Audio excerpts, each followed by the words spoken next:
We are recording right now. Great. Good evening, everyone. Welcome to the Pullman Police Advisory Board.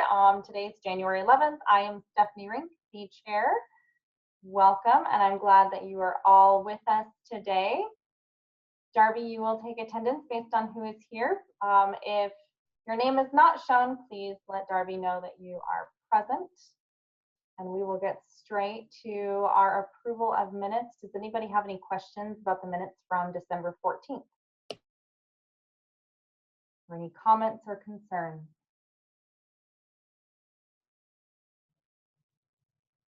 Do we have a motion to approve? So move. I move approval. Thank you, Barbara. Do we have a second? I second. Thank you, Phyllis. All in favor, we can all just say aye. Aye. Any opposed? Wonderful. All right, next up will be officer introductions. Chief Jenkins, who do we have for officer introductions this evening? So Darby, did we have any of the officers join us? I sent them the link to both Germer and McNanny, but I believe McNanny's out sick. So we'll see. So these were on-duty officers, and it's possible that they're busy at the moment. So we'll wait and see if Brock Germer, I think, is only one of the two that we're going to join us, is working today. So we'll see if he joins us. Okay, great. Well, we can skip over to the COVID-19 update.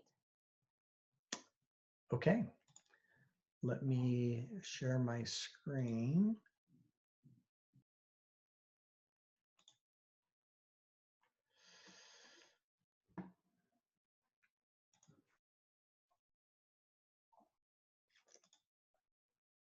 All right, there we go.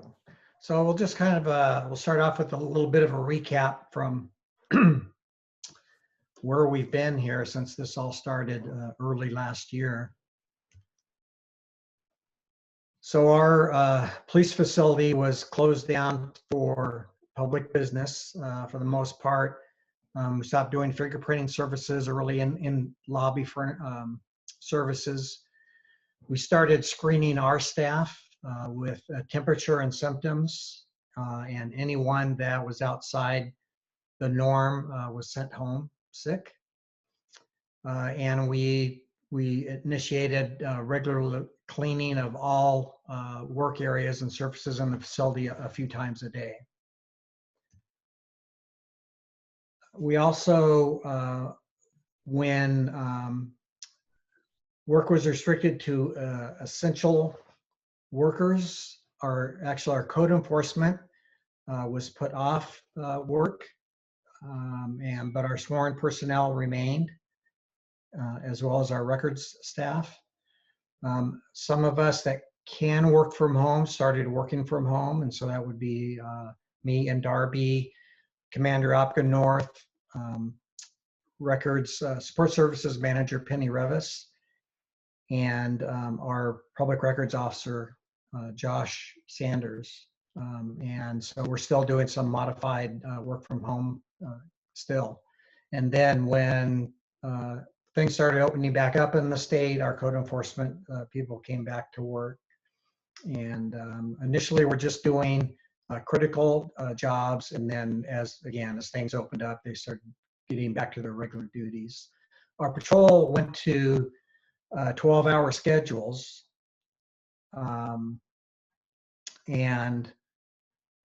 so that it made smaller work groups for our patrol staff and eliminated overlap between the shifts. So if there was any type of infection introduced into anyone at the department, it would limit the number of people that would be infected. And of course, everyone was issued personal protective equipment and masks and cleaning and that type of thing. I already talked about this a little bit early, so working from home. We had a couple of trainees that were in the police academy. The academy was shut down and they were sent home, and so we put them working from home, and they were given homework assignments both from the academy and us. the Police Academy now has a completely robust online system for this situation now. And the Academy is back open. At this time, we've had 2 people graduate since. But if they have to close down for whatever reason, they can quickly shift to an online format. And of course, they're limited in some of the hands-on training that normally is done. And so now some of that is relegated to each agency to provide that training for their recruits.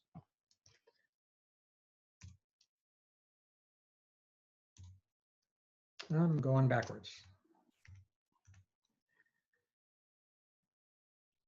So you may not know, but it used to be that each of the 3 entities in our county, the city, and WSU, each had their own separate comprehensive emergency management plan, which is a plan required by the state and federal government on plans for regional and community disasters and emergencies.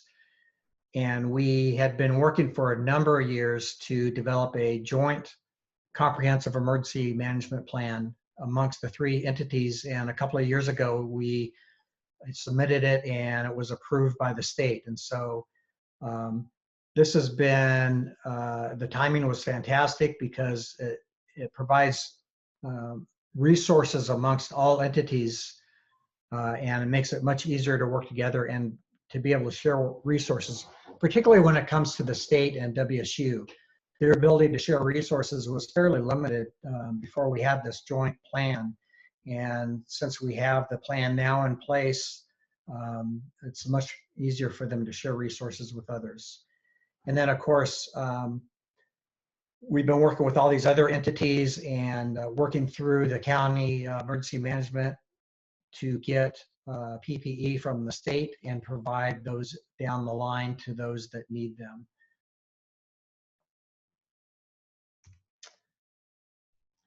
We put together pretty quickly a COVID-19 page. Darby did a lot of the heavy lifting on this page. And then in conjunction with that, and this was something that we had wanted to do for a while anyway, was to have like an alerts and updates page. So whatever the current event was, we could have a place for people to go and get updates for that event. And so we developed this all with COVID-19. And so now we have this page that's available to get current alerts and updates for whatever might be happening. And then we also have a separate COVID-19 page for updated information. This was really helpful early on before there was much available from other organizations and entities, particularly online. So we were one of the primary resources locally to get that information. Now there's a lot of information that's available, so we're not, people are not that dependent on us. But we did provide this good resource really early on. So this shows our calls for service over the past 4 years. I didn't want to just show a comparison of 2019 and 2020 to make you think that there was just this big decrease because of COVID-19. We've actually had a trend over the past 4 years of a decrease. The decrease is larger from 19 to 20, and that's mainly due to COVID-19. And those numbers, those totals are not correct. It's missing a 1. It looks like there's 4. Oh, it's missing a number. There was like 14,000 and 12,000 calls for service the first 2017 and 2018, and then 11,000 and then 9,000. So the number got dropped off of those. So these are the crimes that we report to the federal government through the state. They're now called, used to be called UCR crimes. Now they're called NIBRS Group A crimes, which are person, property, and society. They're broken into 3 different types. An example of, so the bottom one are person crimes. So examples of those are assaults, sexual assaults, protection violation order violations. And then the bulk of our crimes are property crimes, which are thefts and burglaries and frauds. And then the top purple one are what are called society crimes, and those are drugs, weapons violations, and animal cruelty type cases. So you can see this kind of correlates to our calls for service as well. We've seen a decrease over the past 4 years. One of the questions that regularly comes up with regard to the impact of COVID-19 are domestic violence calls. I think in some parts of the country, there was a big increase in these types of calls. We did have somewhat of an increase from 2019 to 2020, and I, looking at putting in perspective that we had a decrease in other calls for service. We did have a bit of an increase in 2020. Could be because of COVID-19. I don't really know for sure, but the change is not that drastic. So this is where we started off with the phases in the state, of course.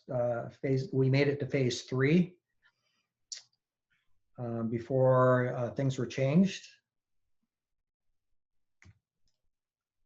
And this is the new plan.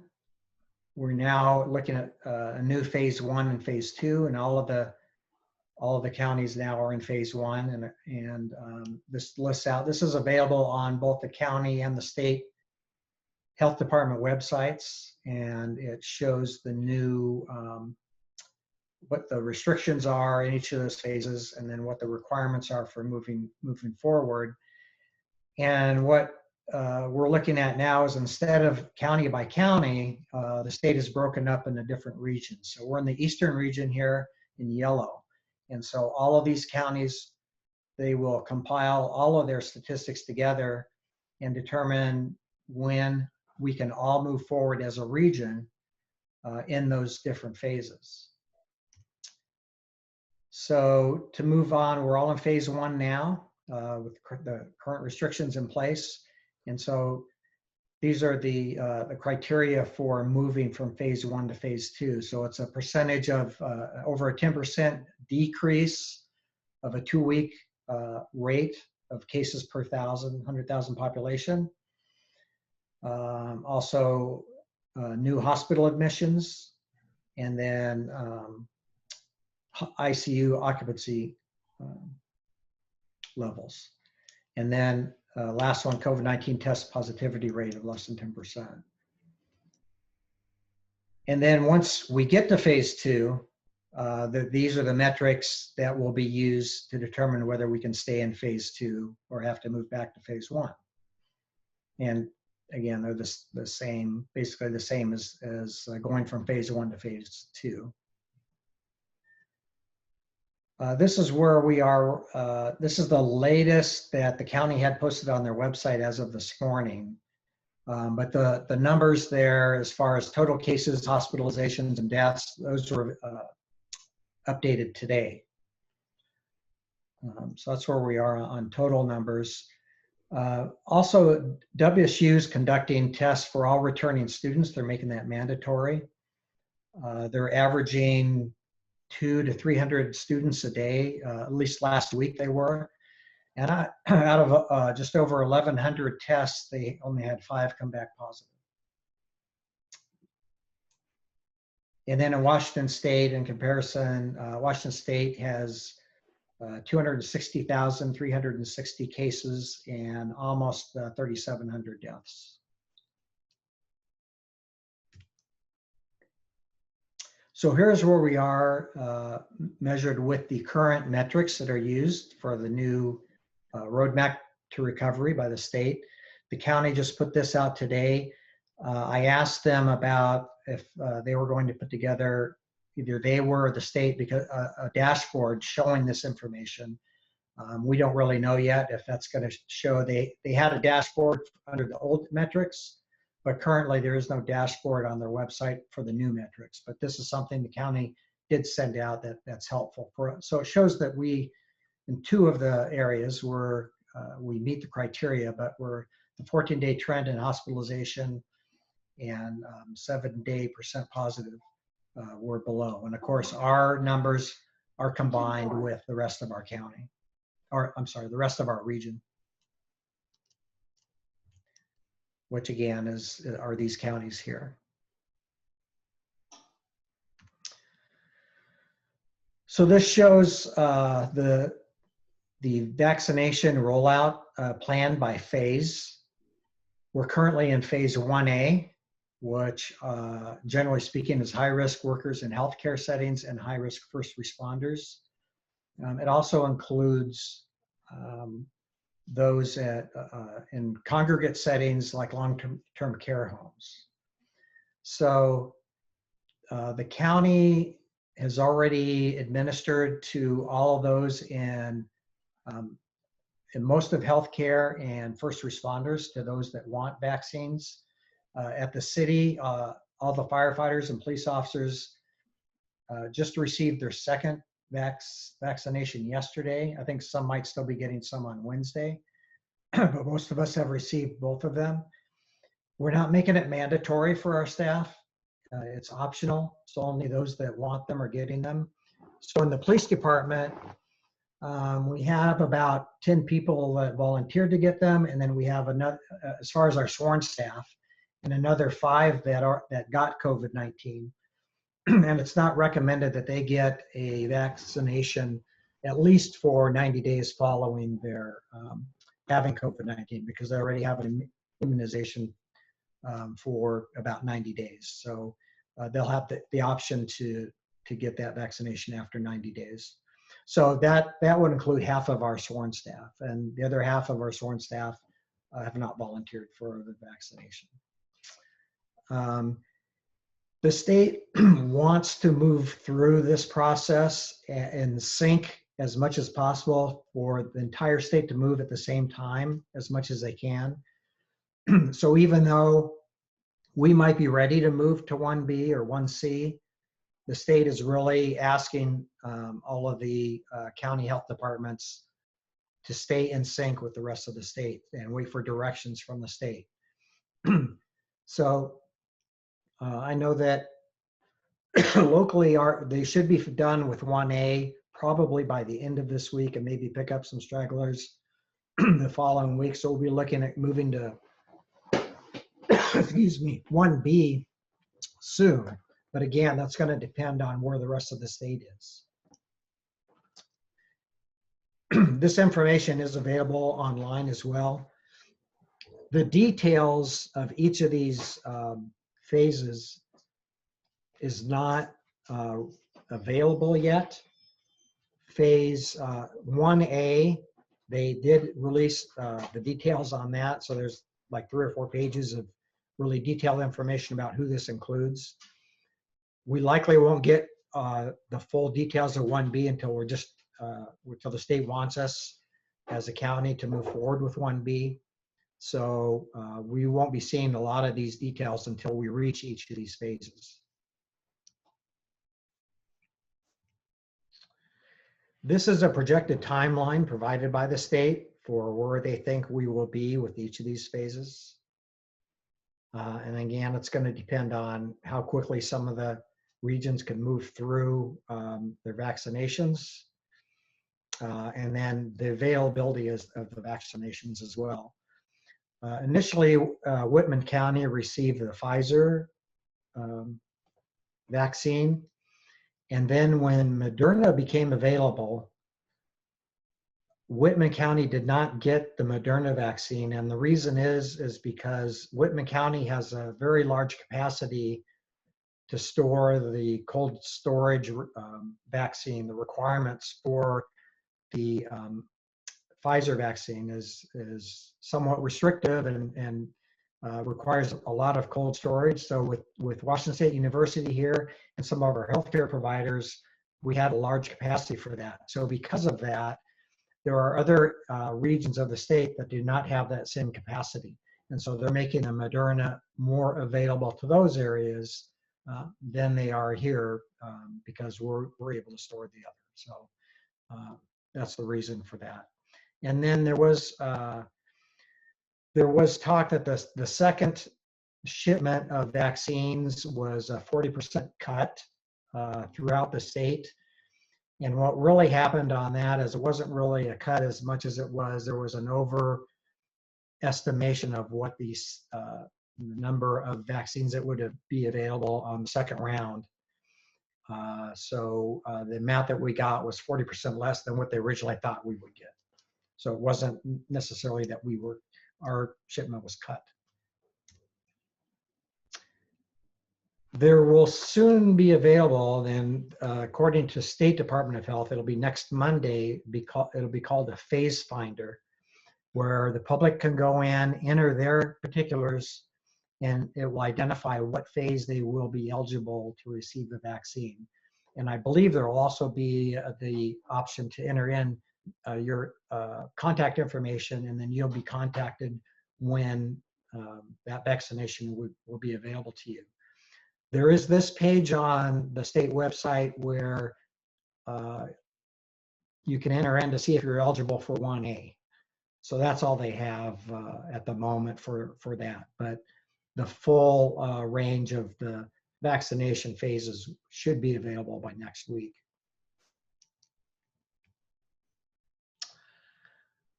So that's what I have to report. I'd be happy to answer any questions as well.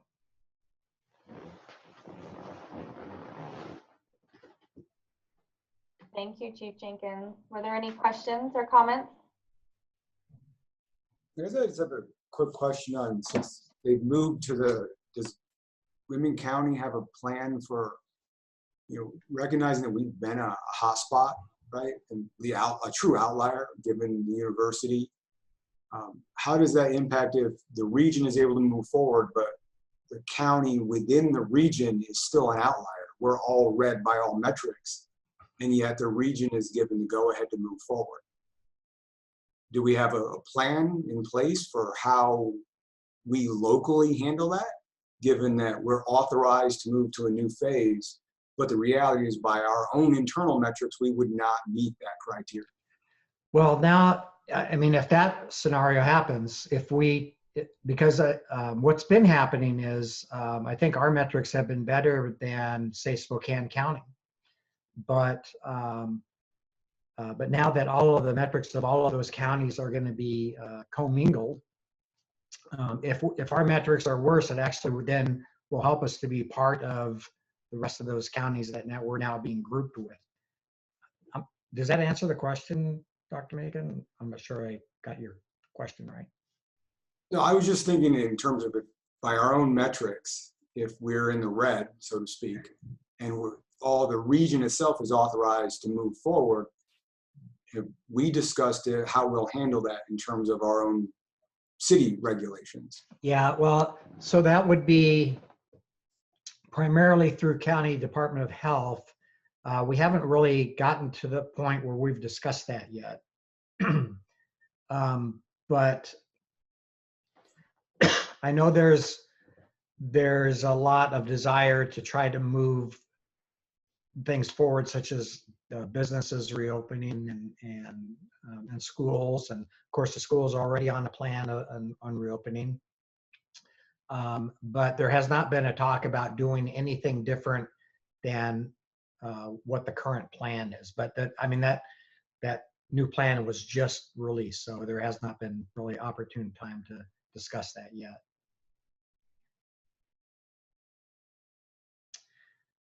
And there's a number of partners who have signed up to receive and administer the vaccines, besides local healthcare offices and the hospital. Schweitzer Engineering is involved because they have their own medical staff and clinic, and so they handle their employees and employees' families. I believe the school district, Joe, is that right? Our school district, are you going to receive and administer vaccines? I don't believe that's true. I don't think we have. Michelle has not signed up to do that. Okay. But they're definitely very plugged in with Department of Health and the healthcare providers, and trying to get the vaccines to their staff as soon as they're eligible to do that.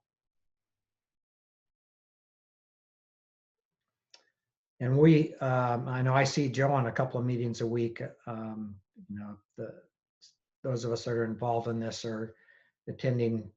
I probably have like 5 meetings each week with different partners throughout the community and region, just making sure we're all on the same page, we're all up to date on the latest plans and vaccine availability and getting the right people immunized on the right schedule. And Gary, maybe if this is Joe, if I can add in a little bit how the health department handled school reopening. Back when kind of things started to balloon in Whitman County back in September, late August, early September, the county health department recognized that Pullman versus Whitman County, Pullman was a hotspot. That's why they gave the green light to the surrounding school districts, Colton, Garfield, Palouse, Colfax, to open up before they gave the green light to Pullman, because they recognized that Whitman County numbers were high, but those were predominantly Pullman numbers. So I do think they spend some time looking at exactly where those cases are. I think as far as the reopening goes, what we might see though is that Whitman County, because we're clumped in with Spokane, Whitman County and Asotin County might be held back because of the high numbers in Spokane, is what we might see happen as a result of this new reopening plan. Yeah, I agree with that, Joe. I think that's probably what's going to happen. And WSU's been doing a really good job with their faculty and students. And, you know, you heard their low numbers of returning students that were positive. And so they're keeping a very close rein on that. Joe, what's the school district schedule for reopening beyond K1? So it's K1 opened a week ago on the 4th. Next Monday will be, well, next Monday's a holiday. The Tuesday will be 2-3. If everything goes well, 2 weeks after that will be 4-5. If everything goes well after that, the next one 2 weeks later will be 6-8. And then 2 weeks more later than that, the high school.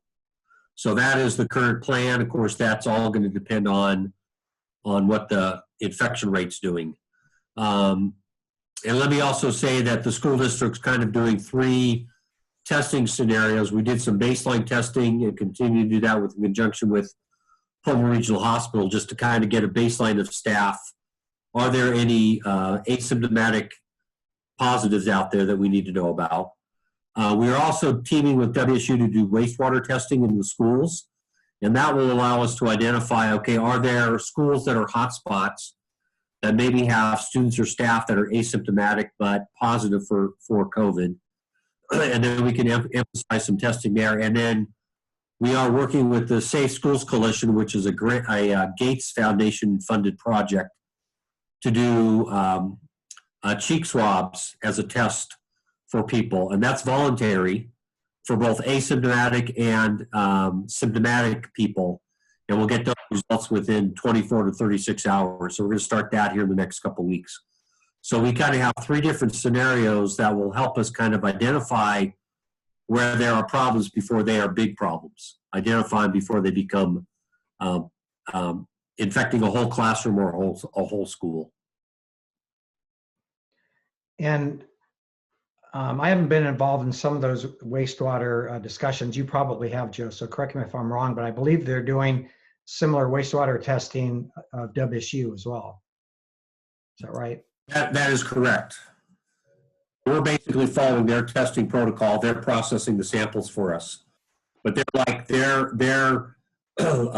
testing all the living. I don't know if they're doing Greek housing. They're certainly probably not doing those apartment complexes that are in the city, but they're certainly doing residence halls and doing the wastewater testing there. So I think their wastewater testing is, what's the word I want, is just happening on campus. Yeah, and what we're starting to hear too is the new strain of COVID-19. State believes that it's probably in the state, even though that we don't have any official reported cases yet. But what we're hearing is that it's much more contagious than the first strain, and that social distancing and masks are not as effective in stopping the infection. So We'll have to see as we get more information about that, how that plays out as well.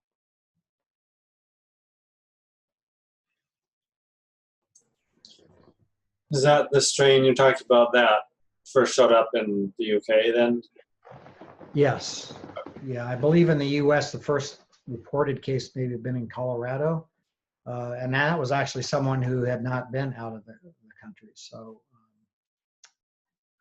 anyway, no reported cases here yet, but health department is fairly certain it's already here.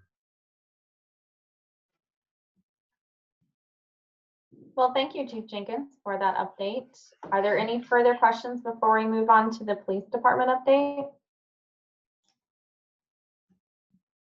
No, but that was really, really good. All right, Chief Jenkins, we'll just let you continue. All right. So on our hiring, we just hired a lateral police officer from WSU Police Department, Brock Westerman. He's been at WSU for about 10 years and decided he wanted a change. So he is starting with us on January 25th. He was one of the 2 laterals that we were doing backgrounds on. We're continuing a background on another lateral candidate. We are now resuming with recruitment again, and so we had an interview of 3 lateral candidates earlier today, and then we have scheduled entry-level candidates, 2 days worth of interviews online in a couple of weeks. So after hiring Brock Westerman, well, we recently lost Ashley Lamb. She relocated to the Spokane area and was hired by the Liberty Lake Police Department. So essentially Brock will replace her. So we still have 4 vacancies that we need to fill.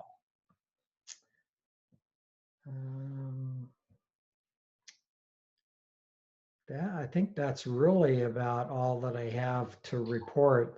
Since our last meeting, we've had holidays and just dealing with the COVID-19 situation. And it looks like Officer Germer has joined us. So before we move on to Officer Germer, does anybody have any questions about the update?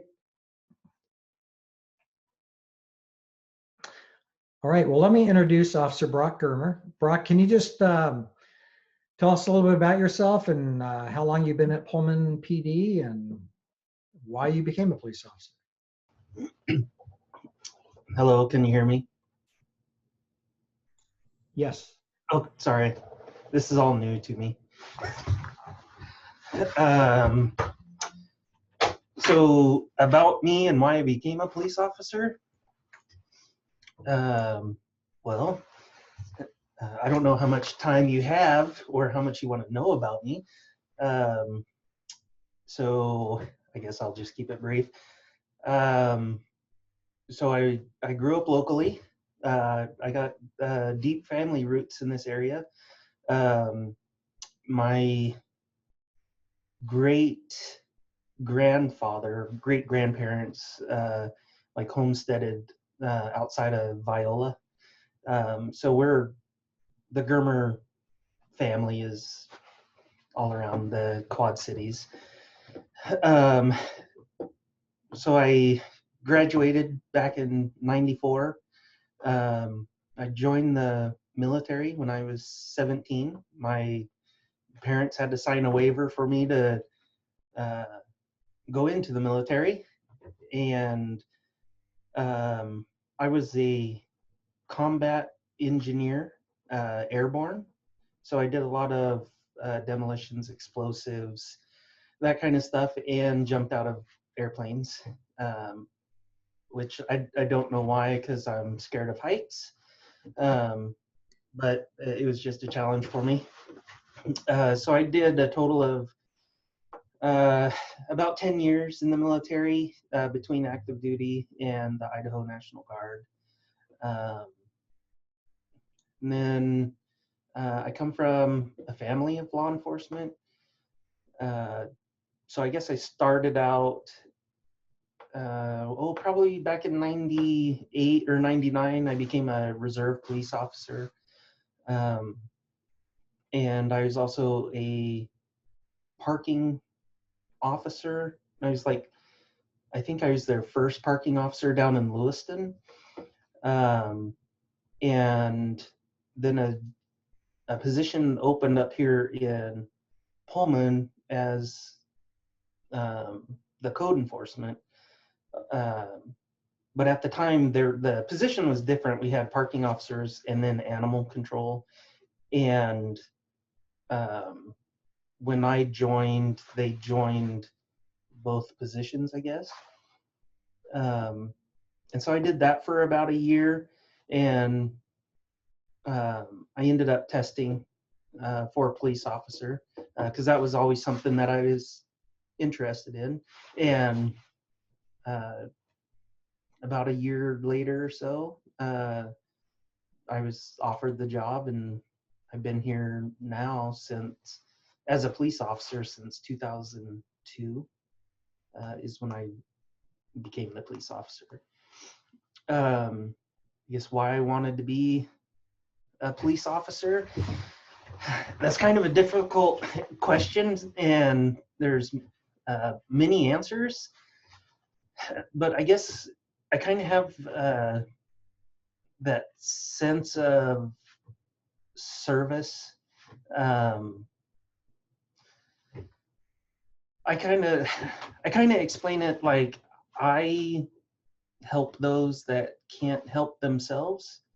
Not saying that they can't help themselves, but I do the things that like people shouldn't have to do, I guess. I kind of feel like I just have this duty to serve people. And I kind of feel like if I have these skills to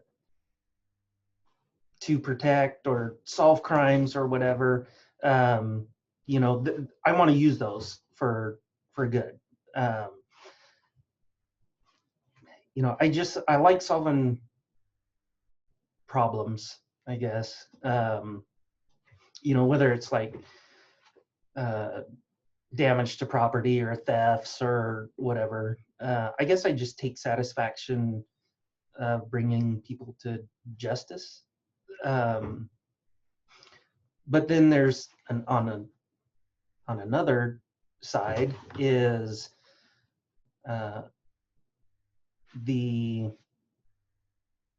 I guess you interact with the public, and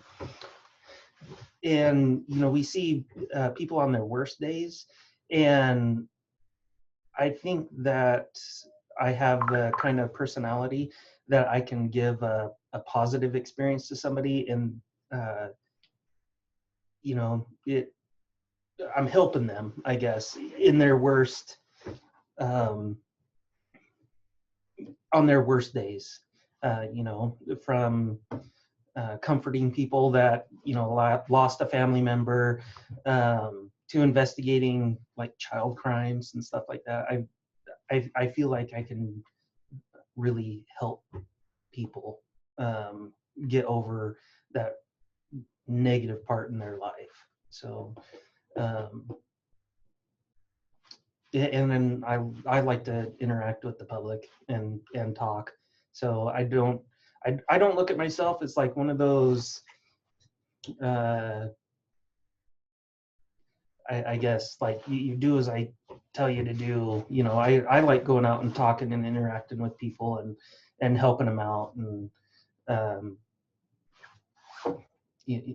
I just have a lot of satisfaction being a police officer, you know, but there's a lot more reasons, but that's a little bit of it, I guess. Well, Officer Gurr, I think you answered that beautifully. That was wonderful. We really appreciate you coming and talking with us tonight and letting us get to know you a little bit. Does anybody have any questions for Officer Gurr? Yes, Krista? What is the most challenging part of your job, or the part that you don't like the most? Is it like your schedule? Is it seeing horrible things that happen in the news and you worry they'll happen here? Yeah, you tell me. Well, the schedule is definitely tough. It's really not helpful with family life. I just did a year of graveyard. And so, I mean, it's kind of like I forget what the sunshine looks like, you know? But you get used to that after a while. I mean, I've been doing it almost 20 years. Probably the worst part I guess the part that affects me the most is when I see like people suffer, like inside, especially when they lose a loved one. Sometimes that's really difficult for me, you know, because I always think, you know, hey, this is somebody's mother, father, brother, sister, and like I wish that I could comfort them, but I understand there is nothing that I can say or do that is gonna make them feel better. And sometimes the last people they want to see are the police. And I think that I understand, but you know, sometimes on my drive home, I'm replaying my shift, and I always wonder, is there something I could have said, something I could have done? Like, I'm always looking for those magic words that if I could just say them, I could make them feel better. And it's tough because you never find it. And, you know, like a lot of the stuff I deal with, like I can relate to, and I wish I could pass that experience on to people and say, okay, hey, listen, it's going to be okay. You know, you'll get through this. I made it through it, but you can't really say that to people because that's not comforting. They don't care if I went through it or not. You know, they're going through it. It's unique to them. But it's frustrating to me, or, you know, I have a hard time because I understand their pain, and I just wish, you know, they didn't have to go through it, but I guess we all have to go through it at some time. Yeah. Well, I love your answer. I love that it seems like you have a big heart, and hopefully that will help you in your job.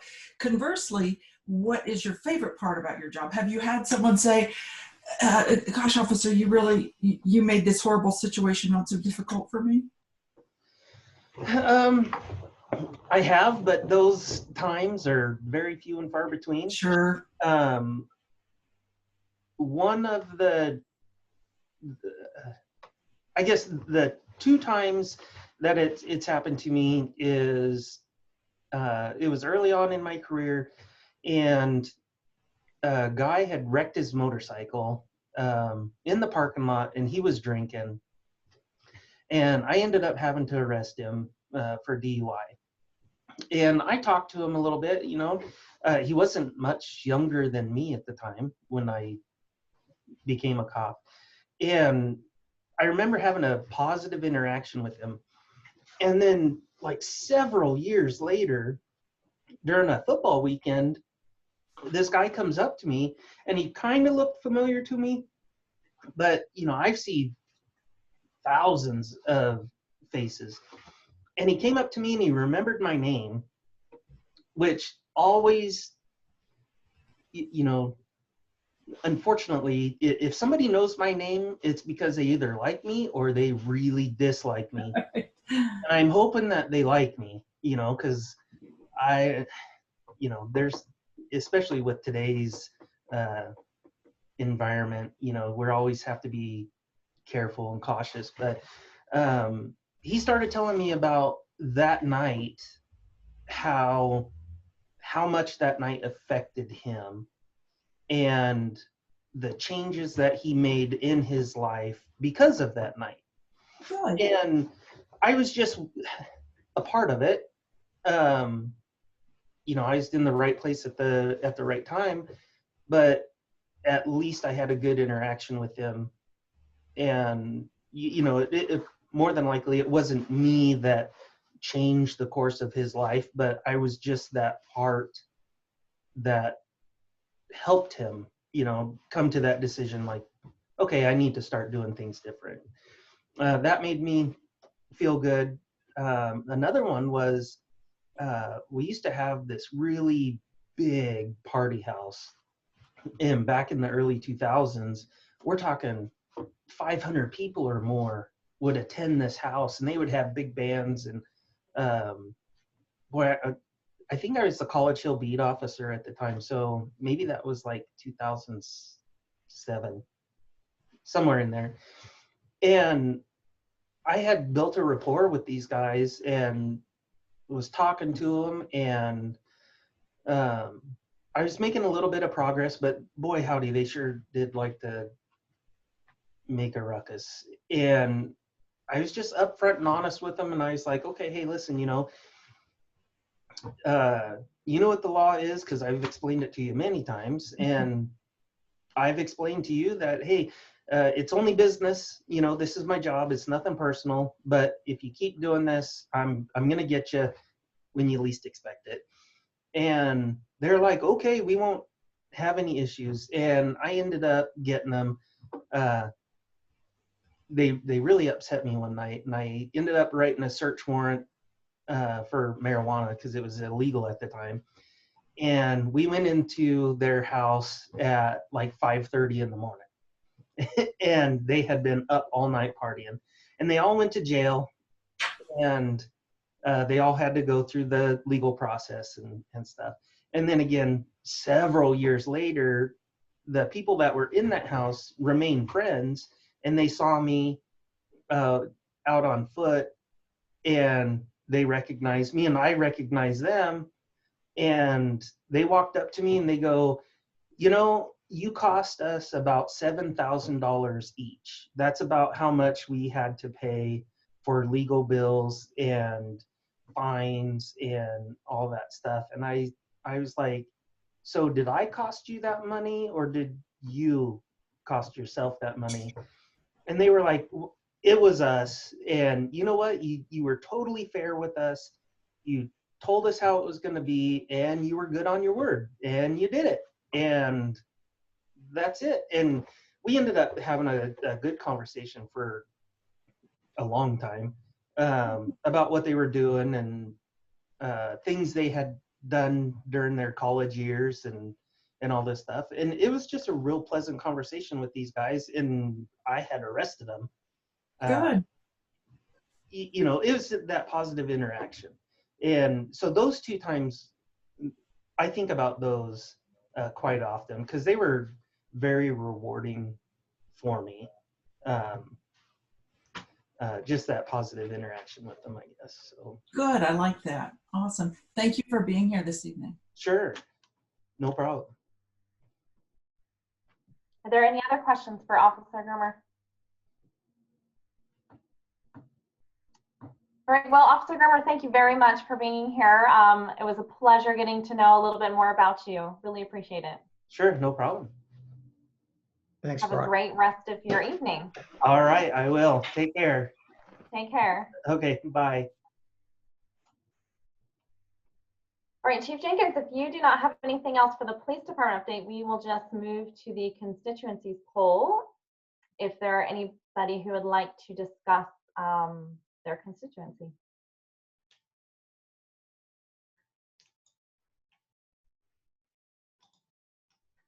Then I'll jump in one. I'll go. Okay, Adam. Thanks. I was gonna ask if Gary could comment or maybe take note of, there's like a encampment set up on the bike trail, kind of on the old Moscow Road and Johnson Avenue. across from or on your way to the dog park or the Whitman Humane Society. And it used to not be so big, but now there's like 4 or 5 tents and like makeshift grills, and I don't know. It's getting bigger. I'll put it that way. Yeah, we're aware of it. We don't have a ability to address it at the moment. There was a Supreme Court case a few years ago involving City of Boise and a homeless person. Essentially, the Supreme Court has held that if someone is camping on public property and you do not have a homeless shelter available, then you cannot prevent them from camping on public property. That's it. So we've actually been in discussions with Community Action Center and trying to figure out some type of a solution to a problem, including the possibility of creating a campsite for homeless people. But the difficulty we're having with that right now is identifying a good location for that.